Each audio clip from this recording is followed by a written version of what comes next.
So friends, দীঘার day 2 blog নিয়ে চলে এসেছে। এটা আমাদের রুম ভিউ ছিল, আর রুমের মানে সাথে একটা ব্যালকনি ছিল। ব্যালকনি থেকে সুইমিং পুলটা বেশ ভালো দেখা যায়, ভিউটা জাস্ট দারুণ, কিন্তু ওয়েদারটা অনেক গরম।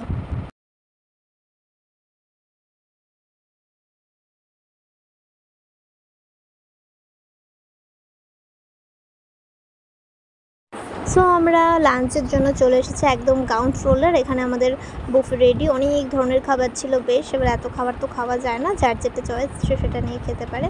তো এখানে ছিল ডাল, আলু ভাজা, একটা সবজি, এখানে রয়েছে মাছ, এখানে আছে চিকেন, আর শেষে ছিল আমাদের আইসক্রিম। তো ফ্রেন্ডস, আমরা এখন চলে যাচ্ছি বিচে। এখানে প্রিয়াঙ্কা দি আছে, এখানে রাহুল আছে, আরও সামনে অনেকজন আছে। চলে এসেছি দীঘা বিচে। দেখো, জাস্ট অ্যামেজিং ফিলিংস, বলার মতো না।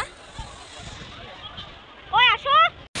তো ফ্রেন্ডস, আমার স্নান করা হয়ে গেছে, আমরা চলে গেছিলাম অনেকটা দূরে, খুব মজা হলো।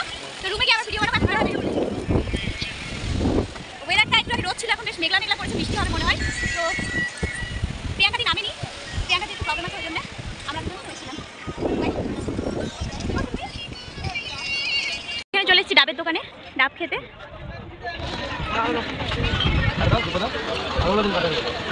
হচ্ছে শ্বাস খাচ্ছে,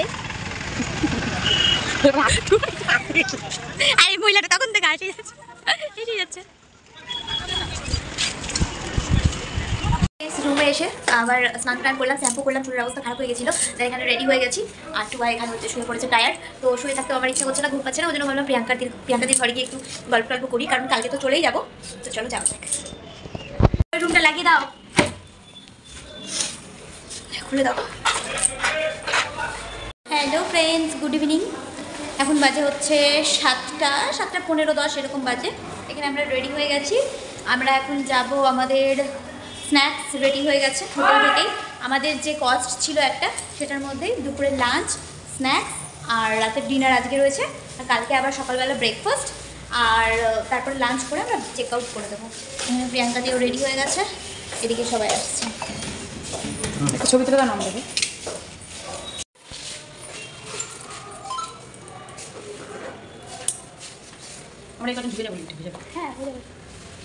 সো এখানে আছে আমাদের চা, এখানে আছে কফি, এখানে আছে চিকেন পাকোড়া, এখানে আছে হচ্ছে ফ্রেঞ্চ ফ্রাই, আরও পাকোড়া, অনেক টাইপের চিকেন্সের আইটেম ছিল স্ন্যাক্সে। তো এভরিথিং স্ন্যাক্স করে আমরা সবাই বেরিয়ে গেলাম একটু বিচের সাইডে। সন্ধ্যের ভিউটাও জাস্ট দারুণ। চলো দেখা যাবে।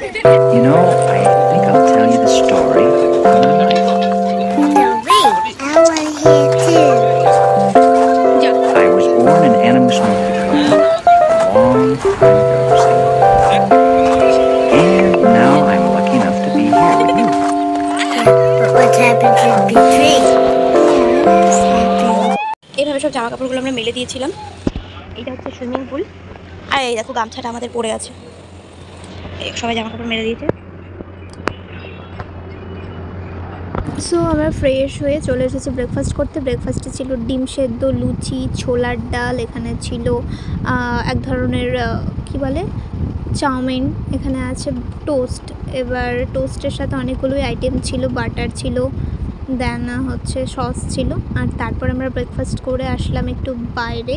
দেখো বাইরে একটা পার্ক টাইপের করা রয়েছে হোটেলের সাথেই, এটা খুব সুন্দর এই জায়গাটা, আর হাওয়াগুলোও বেশ আসছে ভালোই। আর এখানে দুটো পাখিগুলোকে আমি খুব জ্বালাচ্ছিলাম, ওদের সাথে কথা বলছিলাম। তারপর আমরা ভাবলাম কালকে তো বিচে আমরা গিয়ে স্নান করেছিলাম, তো আজকের হোটেলের পুলটাতে নামা যাক। তো আমাদের ব্যাচের অনেকেই নেমে পড়েছে, আমরাও রেডি হয়ে চলে আসলাম পুলের নামতে।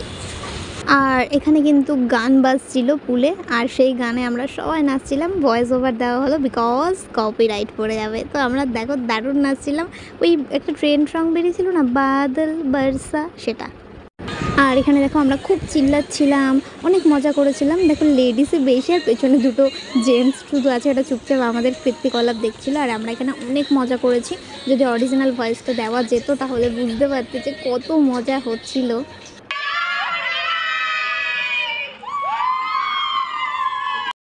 আমরা দুপুরে লাঞ্চ করে বেরিয়ে পড়েছি বাড়ির দিকে। আর খুব তাড়া ছিল, যেহেতু আমাদের এখান থেকে ডিরেক্ট শিয়ালদা যেতে হবে এবং শিয়ালদা থেকে আমাদের বালুঘাট এক্সপ্রেসের ট্রেন আছে রাত্রি 10:15-তে। তো সেটার জন্য খুব টেনশন হচ্ছিলো। তবুও সবাই বললো চলো এখানে ওই কোলাঘাট শেরি পাঞ্জাবটা একটু ঘুরে আসি, কিছু খেয়ে আসি, বিকজ সন্ধ্যা হয়ে গেছিলো, কিছু স্ন্যাক্স করতে হবে। আর এখানে স্ন্যাক্সে নাকি সিঙ্গাড়াটা বেশ ফেমাস। তো আমরা সিঙ্গাড়া একটা করে ট্রাই করলাম, আর সাথে ছিল লাল চা, আর টুবাই নিয়েছিল দুধ চা। সো এটাই আমাদের আজকের ব্লগ, এখানে এন্ড করলাম। সিঙ্গাড়াটা বেস্ট টেস্ট। তো টাটা, বাই বাই।